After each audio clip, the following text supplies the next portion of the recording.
Olá, caros alunos do curso de Administração e Processos Gerenciais. Aqui quem fala é o professor Luciano Santana. Estamos trabalhando a disciplina de Comunicação Empresarial e Negociação e neste vídeo eu quero responder aos questionamentos enviados ao longo da nossa terceira e quarta aula ao vivo. Na primeira parte, então, vou fazer a leitura e comentar aqui os questionamentos enviados durante a nossa terceira aula e no segundo momento vou fazer a leitura e responder os questionamentos da nossa quarta aula. Beleza? Vamos lá então?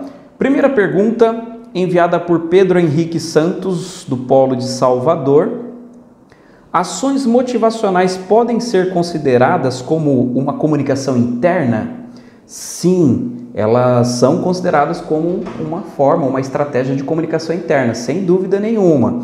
Tá? Como comentei com vocês ao longo das nossas aulas, né? Então a comunicação interna tem um viés de engajamento, de motivação, de incentivo, de valorização do quadro de colaboradores.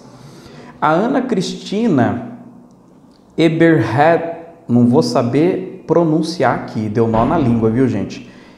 Eberhardertz, acho que é isso, me corrija se eu estiver enganado, tá? De Gravataí, Rio Grande do Sul. Ações ambientais da empresa é uma estratégia de marketing também? Por qual motivo as empresas falam tanto da sustentabilidade? Vamos lá, Ana Cristina. As ações ambientais hoje têm sido trabalhado pelas empresas por vários motivos, né? Primeiro, por uma responsabilidade que a empresa assume em devolver para a sociedade, de alguma forma, parte daquilo que ela explora do meio ambiente ou explora das pessoas. Porque, querendo ou não, a relação de trabalho é uma relação de exploração. A relação extrativista, né, de algum bem natural é uma relação de exploração. E a empresa, ela tem o sentimento, ela tem a intenção de devolver para a sociedade parte dessa condição.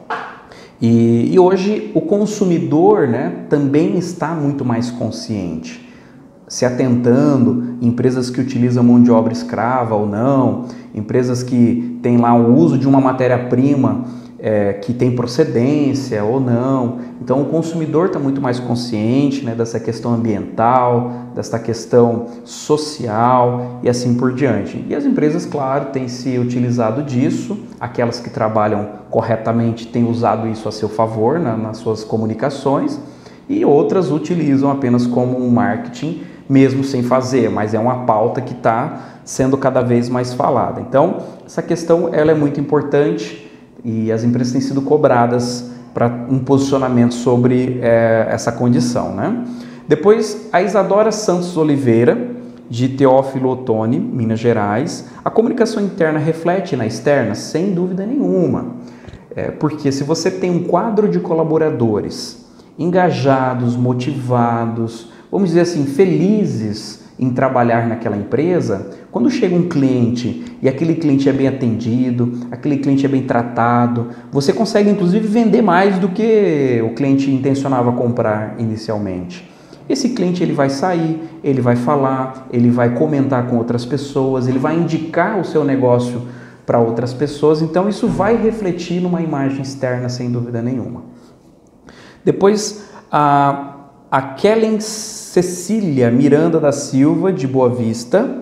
Como administrar e saber a hora certa de dar e pedir feedback de um colaborador? Bom, eu acho que o primeiro desafio que nós temos como gestores e também como profissionais é aprender a lidar com o feedback, né? A nossa cultura, de uma forma geral, ela não nos ensina a receber e a emitir feedback. Então, quando não existe a cultura do feedback, a primeira reação das pessoas é a negação, a reação, a agressividade. E aí fica mais difícil você criar um canal de comunicação, né, de desenvolvimento. Mas eu sugiro assim, começar de leve, elogia, reconhece pontos positivos, enaltece, valoriza, depois chama no momento de dificuldade, abre para a pessoa pergunta para a pessoa, né? Olha, aconteceu isso, por quê? O que você acha que dá para fazer? Deixa a pessoa participar, deixa ela se envolver, ela vai ver que você não está ali para agredir ela ou para prejudicar ela, talvez ela vai aceitar de uma forma mais tranquila e você vai criando uma cultura, né? Então você vai criando o hábito de trabalhar dessa forma. Bom, a próxima questão aqui é da Daniela Aparecida Pereira Barbosa, de Pará de Minas. Como melhorar a nossa comunicação com as pessoas? Eu acho que o primeiro grande desafio, Daniela, é conhecer a nós mesmos. É conhecer em que momento que eu tenho receio de falar, qual é a minha dificuldade de comunicação, de relacionamento. Eu falo por mim, acho que em algum outro vídeo eu gravei para vocês, apresentando, até a minha adolescência, uma pessoa muito tímida, muito fechado. Eu tinha vergonha até de cumprimentar as visitas que chegavam em casa, né? O verdadeiro jacu do mato, entre aspas. E foi assim, eu me identifiquei, eu falei, eu tenho essa dificuldade, eu preciso melhorar isso. E aí eu sempre observava outras pessoas, né? E a gente chama isso de modelagem. Eu observava outras pessoas, falava, pô, esse cara tem uma dinâmica legal, ele é uma pessoa divertida, ele tem uma desenvoltura. Eu observava, espelhava ele, sabe, ia vendo. Muita leitura, né, de livros, de desenvolvimento, participação de treinamento. Quando tinha trabalho em treinamento ou em sala de aula, era o primeiro a me disponibilizar para participar, porque era o momento de treinar, era o momento de ir para frente falar. Tá? E no dia a dia, isso assim, para falar em público. E no dia a dia, acho que tem muito de uma questão de percepção, né? De você adequar o seu estilo, a sua estratégia, de acordo com o perfil do outro.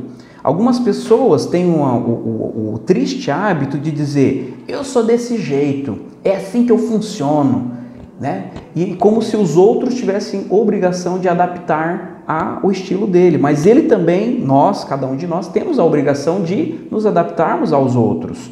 Nós não vamos abrir mão de quem nós somos para atender plenamente o outro, mas um equilíbrio, né? Um esforço de buscar entender ou me comunicar, me expressar mais próximo da forma como a outra parte se comunica e se expressa. Então essa questão da empatia, de olhar para o outro, né? De se dedicar um pouquinho em compreender a si e compreender o outro. E praticar, né? Não existe talvez um caminho só, né? Existem várias possibilidades que, dependendo da sua necessidade, você vai encontrar uma forma de se desenvolver, tá? Mas é treinamento, né? Acredito muito na condição do treinamento, da formação. Depois, partindo aqui para a quarta aula, tá, gente? Perguntas referentes à nossa quarta aula. Primeira pergunta, Fernando José Mutinski. Hoje tem uns nomes mais delicados aqui para pronunciar, viu, gente? Coloca o professor em saia justa, hein? Realmente uma aula de comunicação, né? De expressão, vamos lá. De Campo Largo. Brincadeira à parte, viu, pessoal? Como obter sucesso na negociação e fazer com que as duas partes saiam felizes? Bom, a gente comentou lá na nossa terceira aula, né, amarrando aqui com a quarta aula, planejamento, levantamento de informação, conhecer a sua necessidade, seu propósito, seu objetivo, o seu limite máximo ou o teu teto máximo, o teu limite mínimo, se dedicar em conhecer o outro, qual é a necessidade do outro, qual que é a intenção do outro, qual que é o objetivo do outro. E aí, durante a negociação, você ter a flexibilidade de se colocar como um questionador, abrir para perguntas, ouvir mais do que falar e assim por diante, né? E esse ato aqui, né, de fazer com que as duas partes saiam felizes de uma negociação, que seria o famoso ganha-ganha, nem sempre a gente vai sair totalmente feliz, mas a gente sai com o sentimento de que houve um bom acordo e é isso que vale, tá? Porque o totalmente feliz é quando eu atinjo 100% do que eu queria, mas nem sempre eu vou conseguir, porque eu vou ter que abrir um pouquinho, vou ter que ceder um pouquinho, vai ceder um pouquinho, vai ter um ponto de acordo. Bom, vai me atender, vai atender a outra parte. Saem satisfeitos com o acordo, e é isso que a gente precisa ter em mente, tá bom? Se eu mirar sempre no 100%, dificilmente eu vou conseguir um ganha-ganha, porque eu posso chegar no meu 100%, mas a outra parte certamente não vai conseguir chegar no objetivo dela e você ganha, a outra parte perde. Alex Garcia Ferreira, de Capivari. Vale a pena fechar um negócio com o ZOPA no mínimo? Só lembrando, o ZOPA é a zona de possível acordo, que é o intervalo entre aquilo que você tem de ideal com o teu mínimo, né, a ser ofertado. Então você está no limite mínimo e ele está perguntando, vale a pena fechar nesse limite mínimo? Olha, Alex, vai depender da sua necessidade. Talvez essa negociação é muito importante para você, ou é um serviço, ou é um produto, uma matéria-prima para o teu negócio, então vai depender muito da necessidade. E vai valer a pena ou não, isso vai te atender ou não, né, em uma urgência, uma necessidade muito importante, dá para esperar. Talvez não valha a pena fechar nessa zona, no limite mínimo do ZOPA. Tudo bem? Aí a questão de julgamento e avaliação do contexto. Tiago Simões Pereira, de Piúma. Estive em Piúma em 2014, meus queridos. Cidade praieira, cidade linda, né? Várias cidades mencionadas aqui são cidades lindas, mas Piúma, eu e um colega aqui da instituição fizemos uma rota, né, de Vitória até o interior de Minas, visitando as cidades, e Piúma foi uma das cidades visitadas. Cidade linda. Saber controlar as emoções e não ser impulsionadas por elas é uma habilidade de negociador? Sim, sem dúvida nenhuma, Tiago. É uma das principais habilidades, né? A gestão emocional, controlar o impulso emocional, porque você pode ser bom tecnicamente, um bom conhecedor, ter informação, mas se você não controla o impulso, você vai falar coisa, você vai agir de forma precipitada e coloca tudo a perder. Então, a questão emocional ela é muito importante, uma grande habilidade dos negociadores. André Luiz Ferreira, Pinhão, né, do Polo de Pinhão. Se uma pessoa tem certa dificuldade de comunicação, exemplo, timidez, ela está numa posição de inferioridade no processo de negociação? Depende, André, depende, né? Se essa timidez chega ao ponto de bloquear, onde essa pessoa não consegue expor alternativas, expor ideias, não consegue se posicionar, aí eu acredito que isso realmente está prejudicando no processo da negociação. Mas se a pessoa é tímida, fala um pouco menos, é um pouco mais introspectiva e tudo mais, mas mesmo assim ela consegue, nos momentos, se posicionar, falar o que tem que ser falado, né? Enfim, rebater e argumentar e contra-argumentar, aí não tem problema nenhum, porque cada um tem um estilo. Algumas pessoas falam mais, outras pessoas falam menos, umas são mais fechadas, outras abertas, fala alto, fala baixo, isso aí é da natureza humana, tá? Mas, então, só para fechar o teu questionamento aqui, se essa timidez chega ao ponto de inibir a participação da pessoa no processo, aí sim eu concordo que vai prejudicar e talvez essa pessoa precise, inclusive, buscar uma ajuda profissional, fazer algum curso, buscar soltar um pouco, né, essa timidez.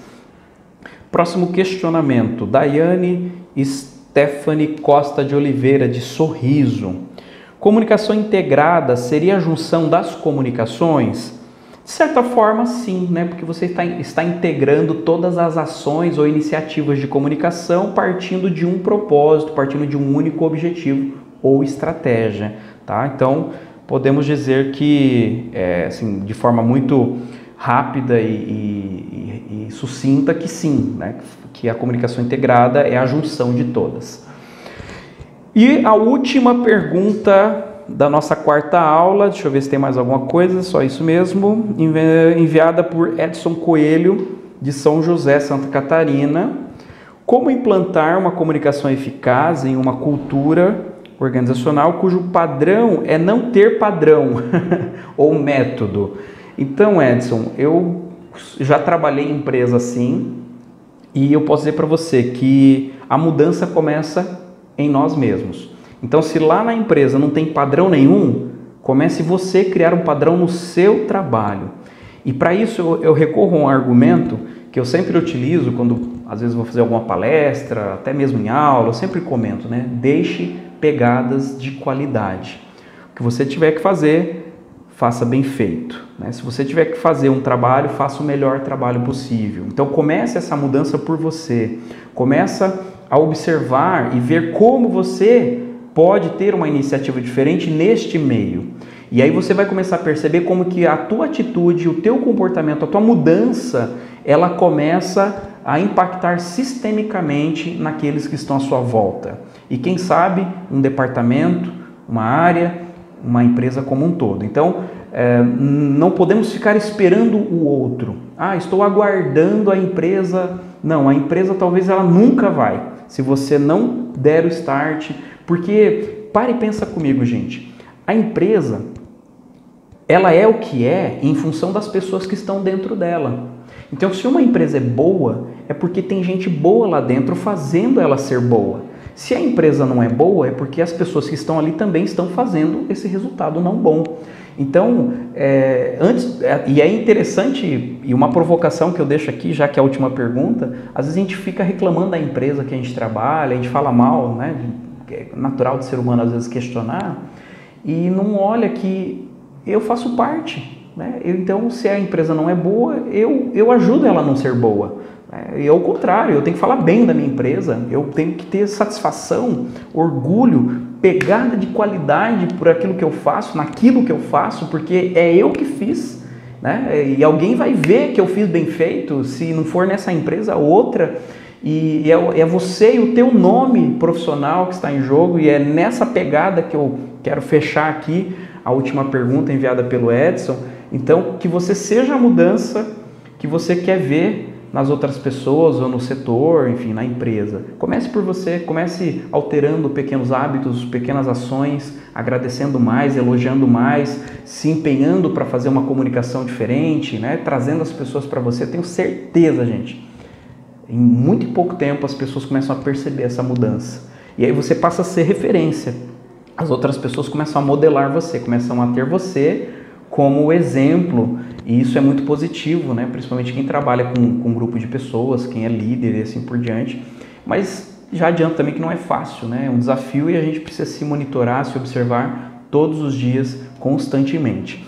Pessoal, fechamos aqui as nossas questões da aula 3 e aula 4. Eu mais uma vez quero agradecer a todos vocês pela paciência, pela atenção, pelo carinho, pelos feedbacks que vocês deram. Eu espero de coração que o trabalho realizado com a disciplina tenha despertado em você alguns insights, tenha deixado você um pouco mais atento para isso. Claro que você não vai sair um expert em comunicação, mas que você tenha se aberto para esse assunto. Que a partir da disciplina, ou a partir de algum momento, né, ao longo da disciplina, que você consiga olhar para uma realidade, olhar para uma empresa, olhar para um ambiente de trabalho, para as pessoas, e conseguir conectar com os assuntos que a gente conversou aqui ao longo da disciplina, né? E aí isso começa a fazer sentido para você, você começa a se apropriar disso, começa a aplicar no seu dia a dia, e essa é a magia da formação universitária, tá bom? Essa foi a primeira disciplina de muitas outras que eu tenho certeza que vai ser um sucesso ao longo do curso de vocês. Eu fico por aqui então, agradeço mais uma vez a grande oportunidade que eu tive de falar com vocês. Fiquem com Deus, todo sucesso e prosperidade a todos. Um abração, quem sabe, até uma próxima. Tchau, tchau.